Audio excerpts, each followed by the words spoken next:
This is a crusade. This is a holy war against the deep state.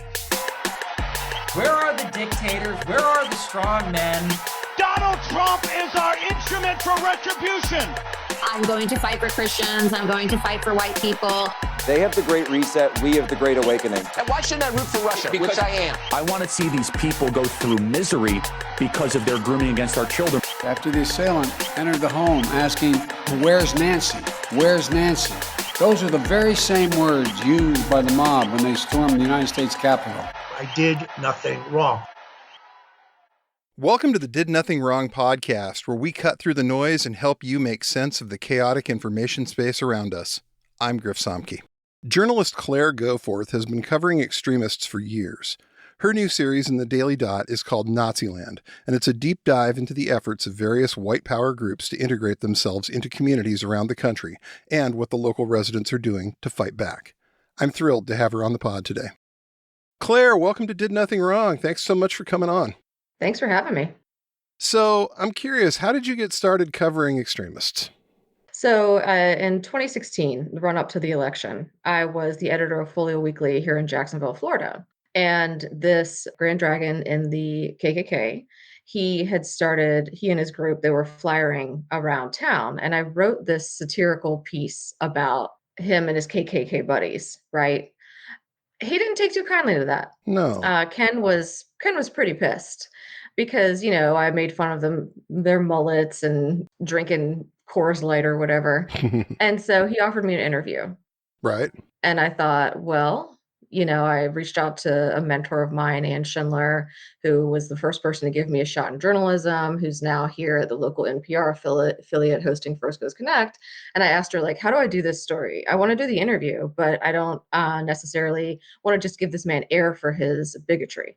Right. So she and I talked it through, and I ultimately interviewed him and did a profile that published about a week before the 2016 election called The Monster Next Door. And that was, I really worked hard to contextualize his views and to call him on his racism to his face, to call him on his lies to his face. Right. And that kind of got the ball rolling. We saw the extremism ramping up so much at that time. Right. And then since then, when I came on the Daily Dot in 2019, as a political reporter, I have really specialized in reporting on far-right extremism, hate groups, and that kind of thing. And of course, their weird wacko buddies, QAnon. Oh, yeah. I've noticed that the Daily Dot's actually had some of the best coverage. And, if you're the ones responsible for that, thank you. There's been a lot of really good coverage of this movement that's come out in the last few years, and you guys have been right there at the tip of it. So I'm actually really amazed with this project that you guys just released. It's called Naziland, and it's a 4-part series where you went around the country and looked at some real places where these kinds of white supremacists and white nationalists have gotten themselves a foothold in the local community. And you've gone to the local community and talked to people who actually live in these places and gotten a real what it's like kind of trying to deal with it when the Nazis move into your town type of feel to the project. And I'm really glad you guys got to publish it. Did you have to pitch them pretty hard to convince them of this? You know what? Actually, I did not. They created the investigative reporter position for me last July at my urging. And not long after that, one of my editors, David Cavucci, he sent me an article about Christopher Pohlhaus of the Blood Tribe, that neo-Nazi who had moved to northern Maine. And he said, you've got a travel budget now. Maybe you should consider doing a story about this. So I talked to my editor, Ramon Ramirez, and he was all about it. He's like, yes, let's do it. And, as we were talking through the story, planning the trip to Maine and conceptualizing what it was going to look like, I was like, this isn't just happening in Maine. This is happening in other places, which I knew from personal experience, not just as an extremism reporter, but as somebody who is from Morgan County, West Virginia, which is where VDARE had bought the castle, the Berkeley Castle. And coming from that area, it was really and being an extremism reporter, it was worlds collide in the worst way. Yeah. And we decided through talking it out that it would be better, it would give the reader more value, our national audience more value at the Daily Dot, if we tried to went to places around the country, because this is a nationwide phenomenon. It's a part of ideological migration. that's been going on for years. I want to say NPR did a really good story about it like 2 or 3 years ago, which I linked to in my reporting. And, when you look at leftists moving around, it's like, we want to go places where reproductive rights are preserved, is what leftists will say. We want to go places that aren't attacking LGBTQ rights. Whereas on the conservative side of the spectrum, they are going to places where, gun rights are the law of the land, that are cracking down on reproductive freedom, LGBTQ rights, anything to do with diversity, equity, and inclusion policies, DEI as they term it.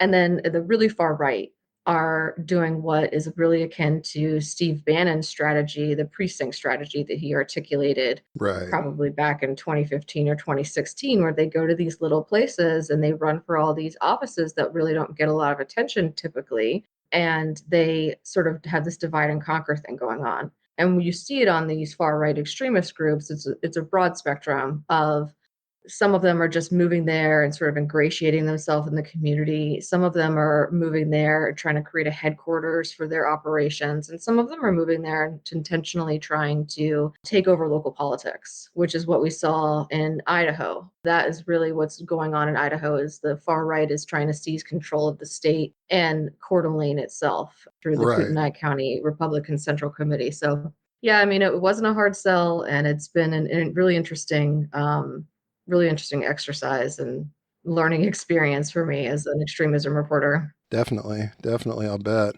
So let's talk about your home area of West Virginia. You say you're from Paw Paw, West Virginia, which is not too far from Berkeley Springs, West Virginia, which is where the folks from an outfit called VDARE have moved.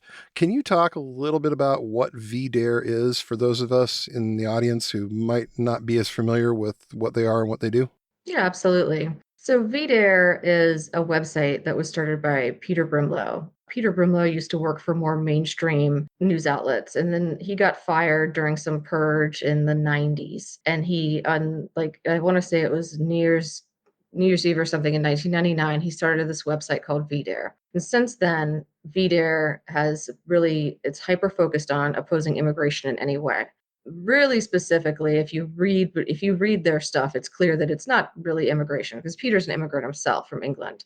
It's the immigration of Black and brown people. Right. They published some really notorious white nationalists. They published Jason Kessler, who organized Unite the Right, that deadly rally in 2017. And then they'll publish more mainstream-ish people like Ann Coulter. So they're really widely seen as this bridge between the far right, white nationalism, and more mainstream republicanism. And Right. one of the reasons why the Brimlows, Peter and his wife Lydia, who's the publisher of VDARE, bought the castle in Berkeley Springs, which they've said multiple times, is its proximity to Washington, D.C. It's only about an hour and 45 minutes from D.C. Okay. And they say that through these headquarters, they will be able to influence the federal government.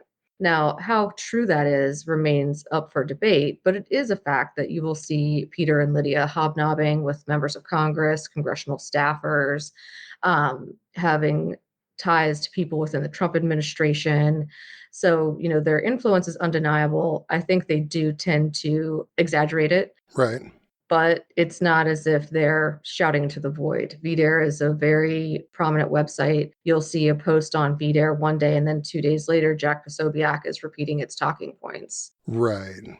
So they're just part of this huge web of, the far right and how these views get sanitized and pushed into the mainstream. And the name of the publication itself is a dog whistle. It's named after Virginia Dare, who was apparently the first white child born in the colonies.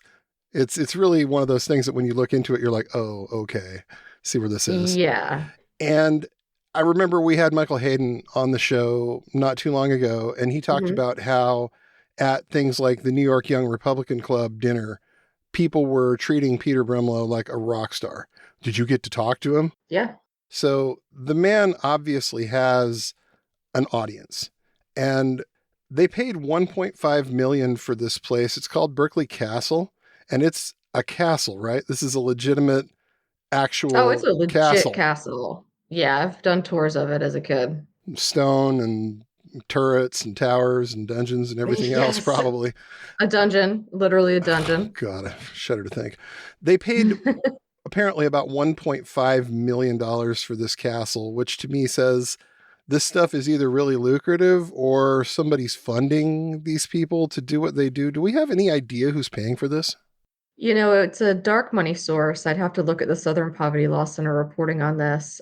But yeah, they got a bunch of donations for it. They'd been looking for a place for a couple of years because nobody wanted to book their conferences. People would book their Right. conferences and then they'd get they would cancel because they're like, oh, great, you're going to bring the racists to town. No, we don't want to be that. The Hyatt's not really inclined to bring all the racists into the conference room. Right. So that, they wanted a place where they could hold their conferences. And Lydia found it when everywhere they would go. She said that she would look on Zillow and see what was in the area. And they were in the DC area and she saw the castle come up and she thought, to them, not only is it close to DC, but it's literally got thick stone walls so nobody can see because they have all these people who write for them who are use nom de plumes. Right. And so she found donors. I think it was 3 or 4 donors is what they've said. Their identities are unknown. And some dark money group gave them over $1 million for this, which is really interesting. Like, why would you want to give so much money to VDARE? What do you stand to gain? Right. What are you getting out of this? Exactly. That would be a really great question to find out who that is. I'd sure love to know. And one of the stipulations about this is that it's supposed to be the headquarters of their nonprofit. They're not supposed to be living in this place, and they claim that they don't. But seems like Tish James and the New York State Attorney General seem to think otherwise. And they've been investigating what's going on down there, whether these people are using this as like a tax dodge or not. Can you talk a little bit about that? Yeah, I mean, New York's argument is that their social media posts and various things indicate they're living at the castle, which both the Brimlows deny that they're living there. They say they're living in another building on castle grounds, which is possible. There are multiple buildings on the grounds that they could live in. But at the same time, there was a transfer of land and the castle to 2 different entities that Lydia controls. And some of the transfer was for a nominal fee, $10, I want to say, for a portion of this. It's a multiple acre property on a mountainside. So New York isn't just going after the castle purchase and whether or not they live there. One of the things that the Brimlows are quite clearly panicking about as in relation to that investigation by New York is that through discovery, they seek to unmask their writers. And they had fought really hard. The last I heard in December, the judge had ordered them to turn over full unredacted discovery in that case by the beginning of January. Now, turning that discovery over in the case doesn't necessarily make it public, but in the event that it does become some type of trial, some charges are filed. Right. It could potentially become public. Lydia has said that there's a non-zero chance that New York will get in a kill shot against VDARE through that investigation. And Peter has also talked about how terrified they are. What do they call it? That right-wing term, lawfare, right? Instead of warfare. Yeah, they say that that's what's going on here. Right. But New York is not backing down. I mean, VDARE's registered there as a nonprofit. They need permission to change their registration. Have not gotten that. So yeah, that'll be really interesting to see. I think a lot of people would like to know the identities of their writers and donors. Right. And I think a lot of people have a vested interest in not having people find out because one of the things we've been told, we also had Katie McHugh on the program who used to be a senior editor at Breitbart. She worked for Steve Bannon. She knew a lot of these people very well. And she said a lot of them, the mainstream conservative types that you hear about, write for VDARE under assumed names. So I think if they ever do find out who these people actually are, you're going to hear a lot of the more quote unquote mainstream conservative type of people have been writing essentially white nationalist propaganda for these guys for a number of years too. Mm-hmm. And it seems also a little weird. You talked in the article about how they're almost trying to retcon West Virginia's history by saying that they're going to make a park out of the Confederate monuments that other people didn't want. They want to fly the Confederate flag over the castle. And, correct me if I'm wrong, but I was under the impression West Virginia was on the other side during the Civil War. Yeah, quite proudly on the other side. I mean, you take West Virginia history and public school there, and they drill it into you June 20th, 1863, West Virginia becoming a state, specifically because it did not want to fight with Right, Virginia or the right. Confederacy. West Virginia's terrain does not lend itself to plantations. There were relatively few slave owners and slaves in the state. And in mountaineers, not the football team, but the Right. mountaineer people, um, really are a freedom loving people, and that's freedom for everyone. So what I saw Peter saying that he wanted to fly the Confederate flag over the castle, it just felt like a slap in the face of West Virginia history. Here's a state that is the only state that literally became one because they didn't want to fight in the Civil War for the Confederacy. They wanted to be part of the Union. And, it's just like, do you even understand where you live? Yeah. Confederate monuments in West Virginia? That doesn't make any sense. Like, Right. we're not talking about historical markers here. We're talking about erecting statues of slave owners in a state that literally was formed because it didn't want to fight the slave owners' war. It's crazy. Yeah, it's the most ahistorical take that I think you can possibly have. Mm-hmm. And I can see why you and a lot of other right-thinking people probably got really upset about this because it's just so, why? What's wrong with you? Just, Yeah. You mentioned also that they take credit to some extent for coming up with the idea of the Great Replacement. And the Great Replacement has been this thread that's been holding the right on a lot of levels together. It's not just these people talking about it. Tucker Carlson, former Fox News host, was a big proponent of the Great Replacement theory. You saw Vivek Ramaswamy, presidential candidate in the GOP, mention this. Let's talk a little bit about what they mean when they say Great Replacement. Yeah, and it's so ironic to hear Vivek Ramaswamy talk Right? about it because the theory is literally that the white majority is intentionally being displaced by immigrants from Black and brown countries. That's really the heart of it. It's just totally racist and untrue. Mm-hmm. But there's this fear that some white Americans, white conservative Americans have that is happening, that, someday they're going to be the minority. And really, when you look at it, when you talk about it like that, it's just Griffiths because they don't want to be out of the power. They don't want to be out of power. That's all it's about. It just boils down to that, and then they're sort of good at coming up with these reasons that are pseudo intellectual. And if you're not really listening clearly to what they're saying or paying close attention, it just kind of sounds like, it sounds reasonable. But when you look at what it's actually being said, it's just like, we want white power. That's what's really going on there. And, it's very clear when Lydia is talking about the historic American nation of which I am a daughter on a podcast, and then, saying that she feels like secession is possible. She'd like it to be peaceful, but she doesn't really think that's realistic. And then says that it's ours. They can all leave, right? Yeah. Like, she literally believes, according to her statements, that America belongs to the whites who took it from indigenous people, and that we white Americans should get it back. And I mean, there's no way to describe it other than bigoted.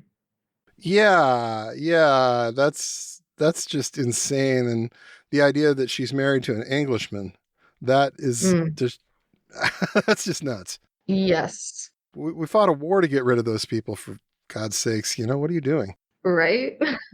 So your series moves on to North Idaho, and this is where it gets personal for me, because I'm reading, you're talking to people like Kate Bitts about hearing rumors of Nazis starting fights at punk rock shows. I was at those shows.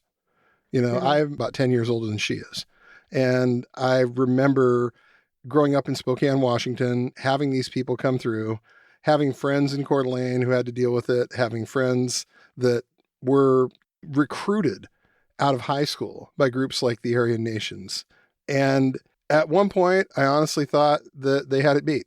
I thought that after the case that the Southern Poverty Law Center sued the Aryan Nations for $10 million as a result of their overzealous security guards firing off shots at random people, they were done.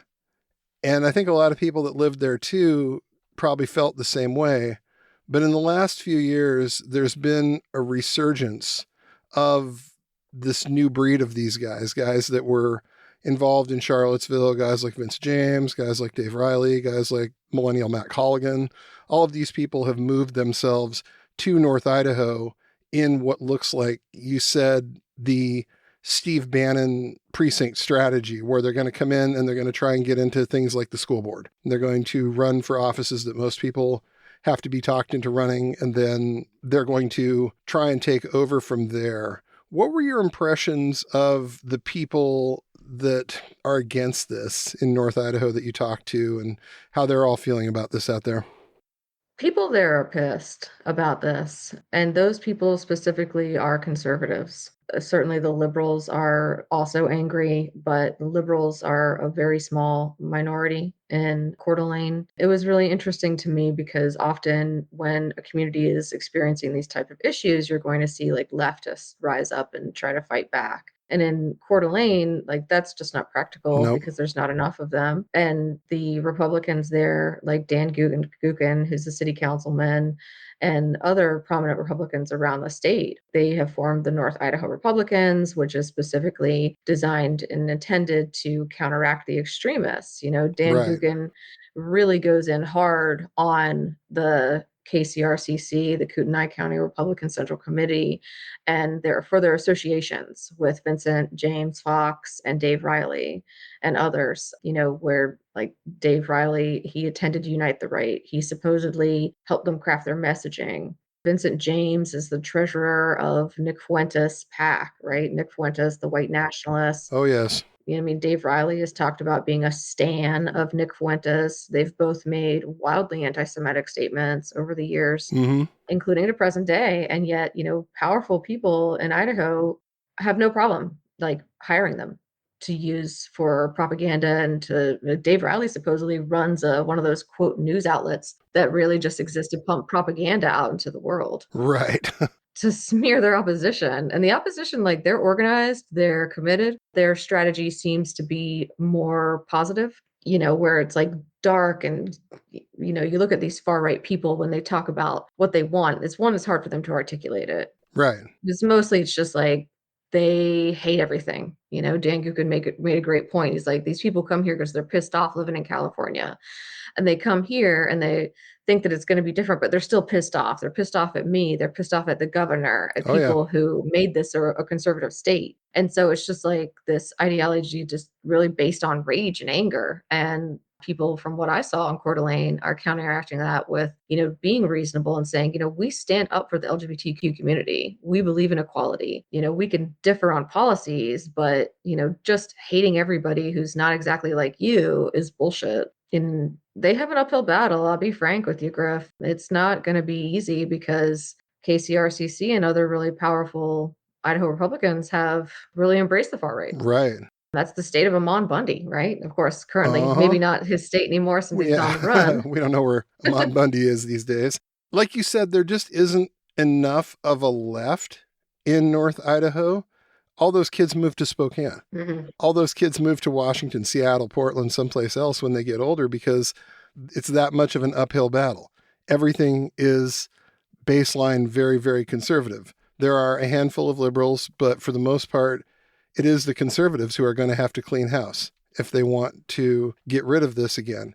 And before, it was one thing, and this is my own personal theory, feel free to shoot me down if you think I'm wrong here, but when it was the Aryan nations, these people were making it very clear that what they wanted was their own separate whites-only homeland. They had their own flag. They had their own signifiers.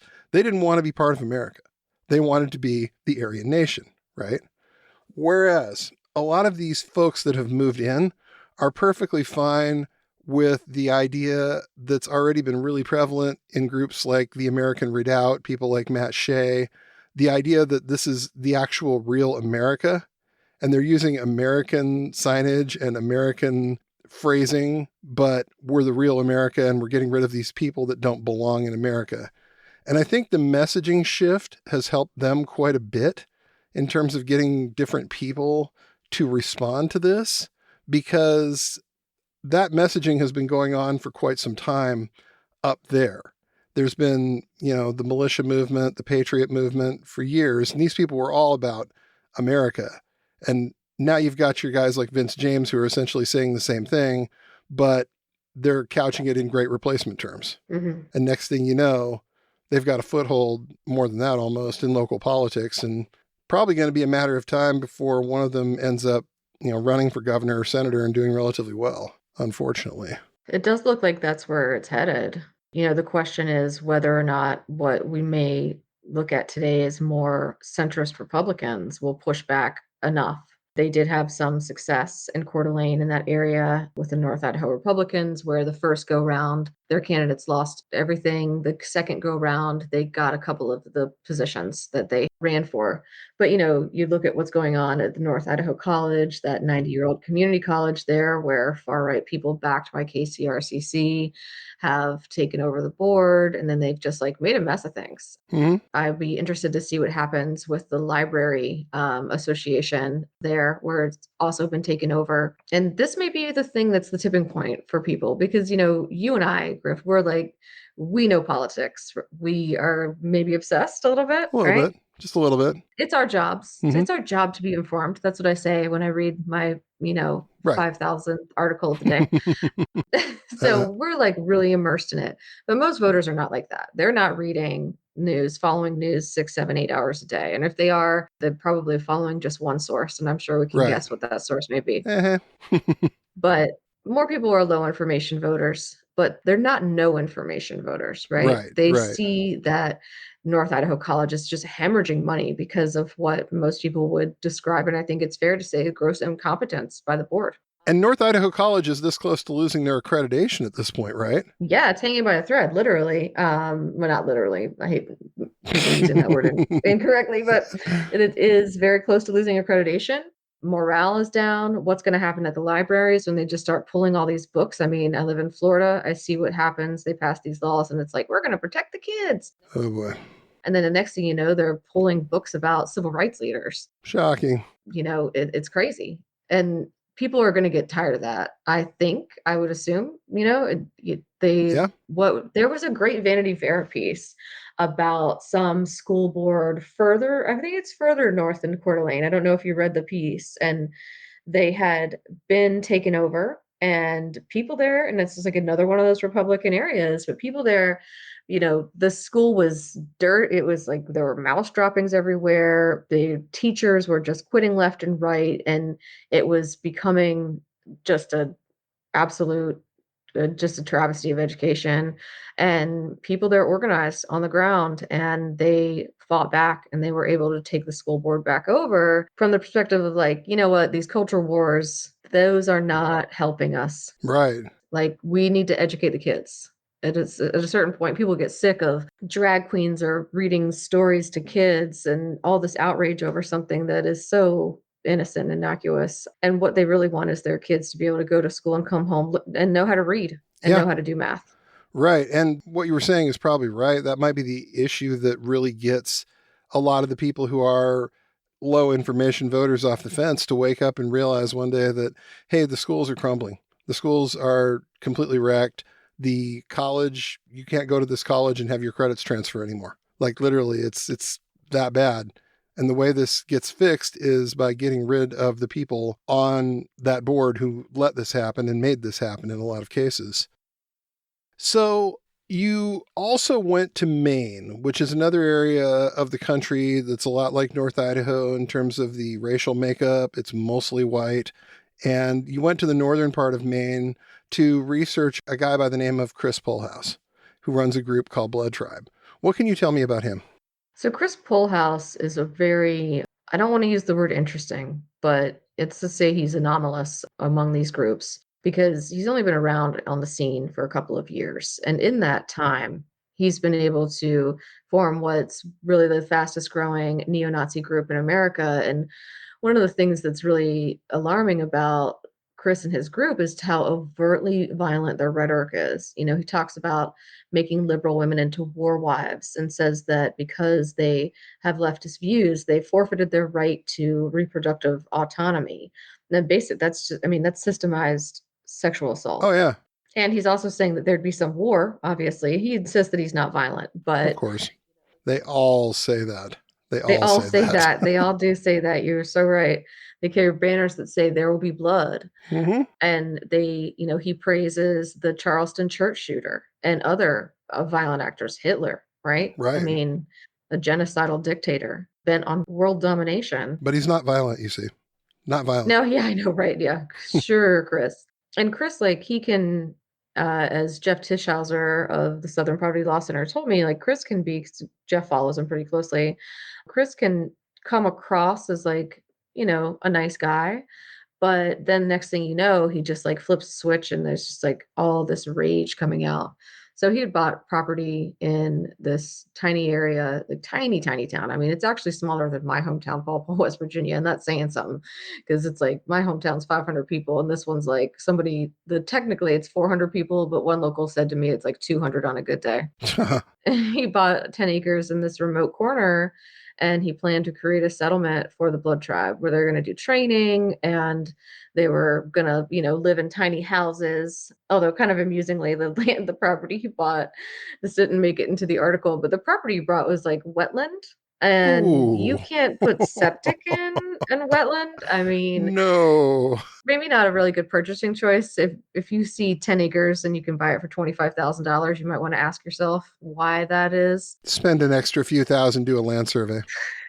Yeah. Seriously. Right. That was his plan. And when word got out, because word got out pretty quick, like in Springfield, Maine, somebody told me that there's somebody there who routinely will run background checks on anybody who moves to town. And so they knew who he was, what he stood for before it became known in the press. And man, they were not having it. Let me tell you what, those people they did not want to be known as the place those neo-Nazis live. Oh, hell no. Who does? Right. So what did they do? How did they handle this when they found out they had this guy that was moving into town and was definitely going to do a lot more than lower the property values? Yeah, so there was a lot of public outcry about it. That was one thing. The state legislature proposed a law to really crack down on conducting paramilitary training, and that law was specifically designed to keep Chris and his group from doing what they had planned to do, but also anybody else who had the same kind of plans. Most of the states have laws to this effect, but Maine didn't. And then people told me, more than one person said to me, that if he stuck around that area, he might just disappear into the woods one day, never to be heard from again. Who knows how serious it was or blustery that was. But I kept hearing it again and again from separate people. And I was like, I mean, I'm from West Virginia. I understand how things work in the woods, right? You saw the area around Coeur d'Alene. There's a lot of forests and land that nobody ever gets to. And it would be years before anybody figured it out. But very true. Yeah. So, I mean, Chris ended up selling that property, and he said it was too dangerous, which is kind of amusing to me because he puts himself out there as this badass guy. Mm-hmm. He films these oh my God, these propaganda videos of himself like twirling an AK-47 and frolicking around in the woods. Oh yeah. Like he's this big hardcore guy, and he's always going on and on about how you need to get to the gym every day, and only simps don't go to the gym all the time, blah blah blah. And I'm like, well, you got kicked out of the gym in Lincoln, Maine, Chris, because you're a neo-Nazi. I heard you got thrown out of a pub once as well because you were causing a ruckus. So I don't know if you're as big and bad as you like to say that you are, but yeah, definitely. And he's out now. He's not going to try and do this Maine project. Have you heard anything about what he's up to next with this group? So he claims that he still has property in Maine. I didn't see anything to suggest that that is true, although I didn't see anything to say that it's not. He says it's in other people's names, but he has said some months ago, before he had sold the property, because I started reporting on him in September, and he sold the property in October. He had said that he'd had a lot of success recruiting in, and you'll love this, Griff, the Pacific Northwest. Of course he did. Of course he did. Yeah, because he did this really huge road trip last year to recruit and network. He said Pacific Northwest was his top recruitment area, followed by the Southeast. So he claims that he's in Maine, but when he had the paperwork notarized for the land transfer, he used a notary in Montana. Mm-hmm. I think it's Belgrave, I think is the name of the town where the notary was. Could mean nothing. He could have just been there. But I've heard from other sources that he might be spending significant amounts of time in Montana. And then he's done multiple rallies in Wisconsin. So I would think that while there may be some activity in Maine continuing, maybe not sure, there's a pretty solid chance that you'll see him pop up in the Pacific Northwest and try to create a new headquarters there. Because that went so well for the last guy who tried it. What was that? Ronaldo Nazaro and the base. Oh, yeah. He's living in Russia and the rest of those guys got arrested. Yeah, okay. Yeah. Come on. We'll Best see of ya. luck. Cool. Good luck with it. And you also stopped in Jacksonville, Florida to look up a guy named John Mondeo. He's the head of a group that calls itself the Goyim Defense League. Mm-hmm. And you've probably seen their banners because they've got the old George Lincoln Rockwell strategy from way back of making extremely controversial anti-Semitic banners and putting them up in very prominent places. And it seems like the news crews can't avoid actually filming this and putting it on TV. People can't avoid freaking out about this and sharing the website address, which is the whole goal that they're trying to get you to do here, on Twitter millions of times. And they have a thing for protesting in a way that's going to get them that kind of big national attention. What did you find out about what they've got going down there? Because he's originally from California, if I remember right. He's not a Florida guy. Yeah, I can't remember the town that he lived in, but he was in California where he's from, and he got run out of town basically because of his anti-Semitism. So John, he moved to Florida because he thought that it would be a more welcoming place. A lot of people would say that's accurate. Florida has a huge white supremacist network that's existed for years. Our government, I live in Florida, it does a lot of things that white supremacists love, all the stuff against the LGBTQ community, all the stuff about banning books, the thing where, the state curriculum requires them to teach public school students that slavery benefited some people who were held in bonds. Right. Those things appeal to white supremacists like John. He moved here thinking that it was going to be like, sunny pastures, welcome to Florida.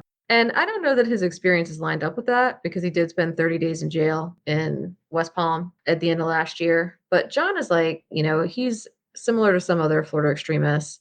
He comes for the flash and the show. He wants to get that confrontation. He wants to be out there publicly, have people confront him. He's the guy who's standing outside a synagogue and yelling horrible things at people who go there on their way home and confronting them in their cars and filming it all, right? Like that's his big deal. Right. He films it and then his audience eats it up. I mean, he's definitely one of the most prominent anti-Semitic influencers in the country. Though it does seem to me like, John and Chris and Dave Riley and the Brimlows, it's interesting to me that they're all sort of like, they're either middle-aged or old people, like who the heck is 40 years old and wants to stand outside Disney World shouting at strangers? I mean, what kind of life is that? Doesn't seem like a good one to me. And you have to share space with this guy who's got tattoos all over his face that's known as Boneface, who's constantly telling lies about fighting in Ukraine and all of this other stuff. It's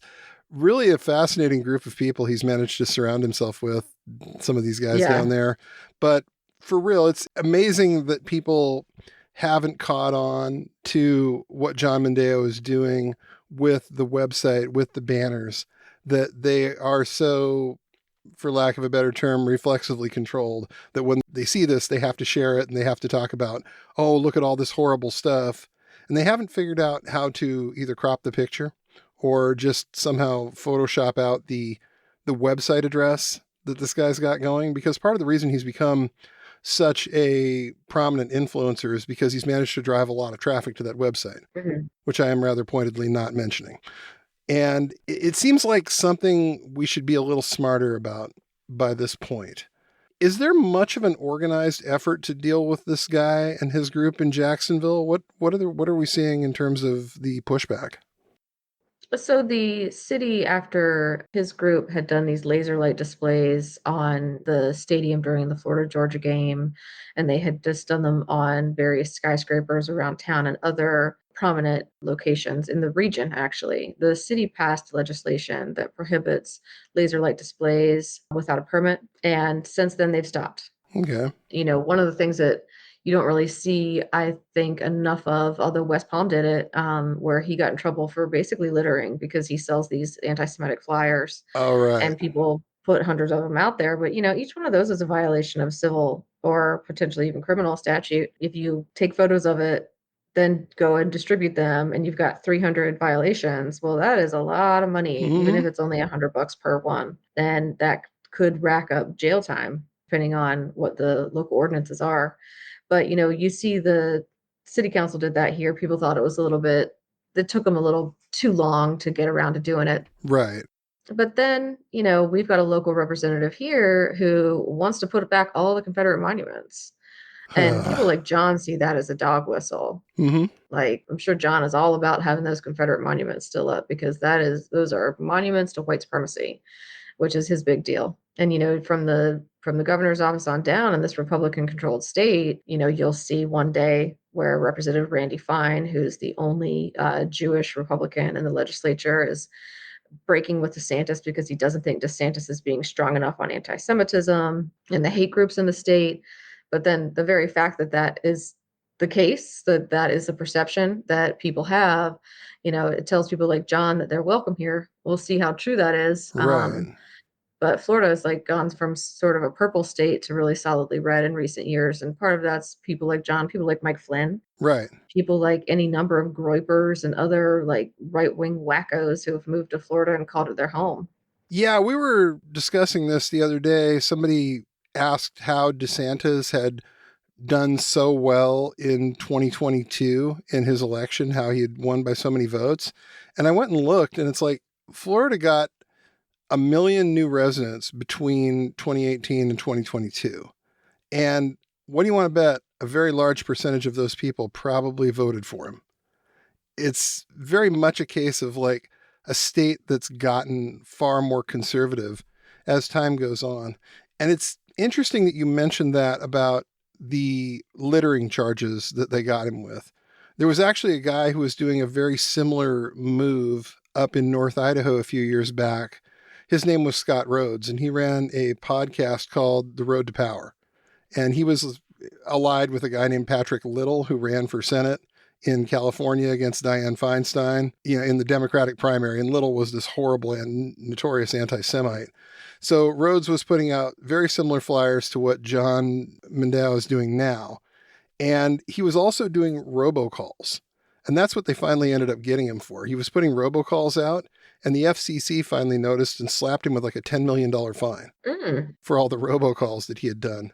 So it gets me wondering if maybe enforcing some of these existing laws against some of these guys isn't a way that would be very effective to deal with some of them. Maybe put them under a microscope and be like, what law are you breaking when you go out and you leave anti-Semitic flyers in a plastic bag on somebody's lawn with some rocks in it? What are you potentially going to be in trouble for on this? So you've taken a trip around the country. You've seen all of this stuff that's going on. How do you feel in terms of your sense of, are we getting worse? Are we getting better? Where are you at, in terms of being optimistic or pessimistic about the state of things in this country these days? That's a good question. I'm cautiously optimistic, but I am really worried about what the next year is going to bring. The first time Trump was elected, we saw Unite the Right. Right. The second time when he lost, we saw a mass of people try to overturn democracy. What's going to happen leading up to this next election? We know that the far right, these hate groups, they're going to be very vocal. They're going to be out in your face. They're going to be doing everything they can to get eyeballs and clicks and attention for various purposes. Some of it just their own selfish means, some of it because they do hope to influence politics. I hope we don't see violence or loss of life, but I do think that it is very likely that we will. Yeah. in Jacksonville. For an example, there was the Dollar General shooter.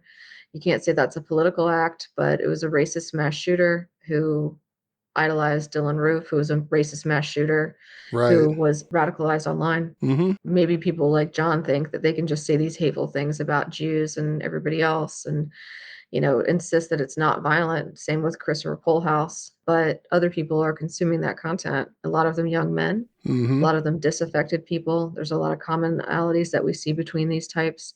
And some of them, quite frankly, unhinged. And what are they going to do?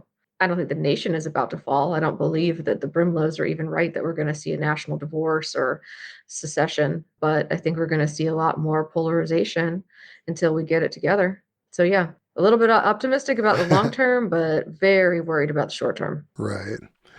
So how can people support you in the work that you're doing? You can see my work at dailydot.com. You can follow me online. I'm on all the profiles, even the scary, nasty ones. But dailydot.com is the best place to see my work. Word. Well, Claire, thank you so much for your time today. Appreciate you taking the time to sit down and talk with me about it. Again, the piece is Naziland. It's in the Daily Dot, and it's a 4-section article about all the things we talked about today. It goes into much more depth, and it's fascinating. It's absolute must read. So thank you very much, Claire. I appreciate your time today, and you have a great rest of your day. Thanks for having me. I really appreciate it. Thanks for listening to the Did Nothing Wrong podcast. If you want to hear more, you can find us on the web at didnothingwrongpod.com. Please make sure you subscribe to get our content straight into your inbox. You can also follow us on Twitter at GrizaBJJ, GRZABJJ, as well as DNWPod. We're extremely grateful for paid subscriptions and donations that allow us to keep doing this important work. Thanks, and remember, everyone mentioned did nothing wrong.